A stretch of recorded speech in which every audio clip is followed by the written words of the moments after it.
What's up, college football fans? Don't forget to check out and order your copy of Stiff Arming Football Myths, our latest football game plan book. So go on our website at footballgameplan.com/books and get your copy. We have these available in paperback as well as in PDF form.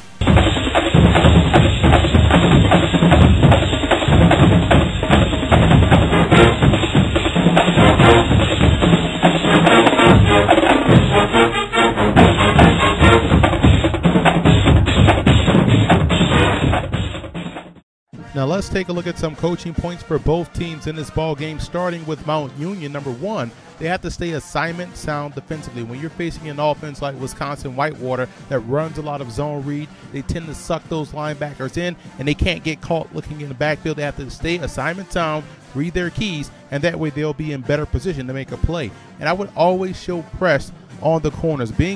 Showing press on the corners doesn't necessarily mean you're playing man or zone, but it also disrupts the timing of the offensive attack. So again, showing press throws off the timing just a little bit and allows your defensive front seven or defensive front four the time to get back there and cause disruption of the passing game. And you have to dictate the tempo and pace in this matchup. The good thing about Mount Union, they can play any type of game they want to, but they have to dictate the terms. Otherwise, it could be a long day for this offense. And for Wisconsin-Whitewater, they have to win in the trenches on both sides of the ball. Their offensive line does a great job in protecting the quarterback, and defensively, I think that's where they're going to have to really win this ball game. They have to slow down the ground game of Mount Union and force Kevin Burke to throw the football more often than he wants to. So I think they have to win in the trenches, more in particular the defensive side. And you have to be able to make those plays that are there. A lot of times throughout the course of a ball game, you're going to get hit with maybe 3 or 4 plays that can become turnovers. You have to make those plays. A play doesn't care who makes it, it just wants to be made.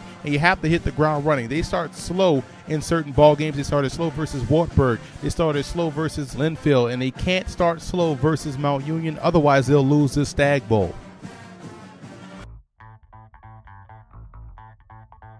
The biggest X factor in this ball game for Mount Union will be their ability to run the football. I think when they go to their power running game, I think they can have some success. Bradley Mitchell, Logan Nemeth, Jamal Johnson, the freshman, all of those guys, in my opinion, can have some success. And I think they can lean on that defensive front of Wisconsin-Whitewater, and that's what they'll have to do to shrink this ball game and give themselves a chance to win.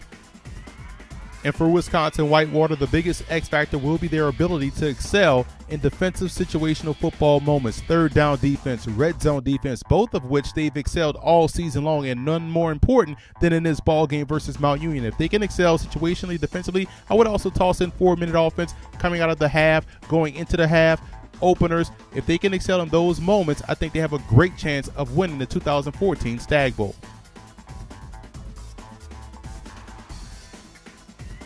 Now here are some 2015 pro prospects you want to keep an eye on in this ball game. Quarterback Kevin Burke, 5'11", 190 for Mount Union. I believe he throws the football well enough to where you can consider him a quarterback prospect and not a guy that you'll want to move to receiver or running back. He also has the added benefit of athleticism. And Jake Krumrow, the receiver out of Wisconsin-Whitewater, 6'4", 195. In my opinion, the best offensive prospect this year coming out of the Division III ranks. He can play inside or out.